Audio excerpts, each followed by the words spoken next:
मैं शीशे के शोकेस में खामोश पड़ा था। बल्ब से निकलने वाली तेज रोशनी मुझ पर पड़ रही थी।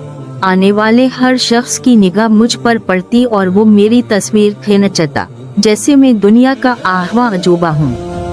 अजूबा तो मैं हूँ ही, क्योंकि आज से 2000 साल पहले मिस्र में मेरे जरिए ही तिजारत होती थी। हैरान किन बात ये थी कि मैं धात का बना था, जिसे भट्टी में ढाला गया था।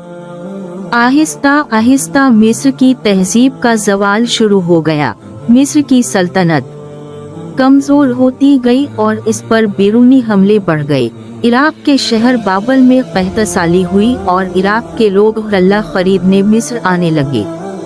मैं ऐसे ही हालात के मारे एक सौदागर के थैले में था जो मिस्र गल्ला खरीदने आया था।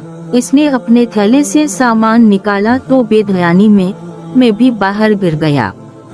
अभी मैं अपनी इस आज़ादी का जश्न मना रहा था कि बारिश शुरू हो गई और मैं पानी में भीग गया।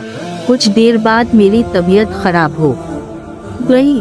मैं चूंकि धात से बना था, इसलिए पानी ने भी अपना असर दिखाना शुरू कर दिया और मेरी रंगत तब्दील हो गई। फिर इसके बाद मुझे कुछ याद नहीं रहा।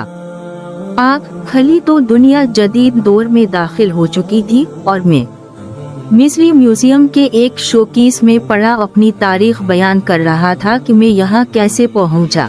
जंग लगने के बाद मैं रेत के सहरा में धंस गया और 2000 साल बाद जब मिस्र के माहिर आसार कदीमा ने खुदाई के दौरान मुझे पाया तो उसके तोसत से मैं इस म्यूजियम की रोशनियों में बैठा 2000 साल पहले और आज के दौर का मुवाजना कर रहा हूँ।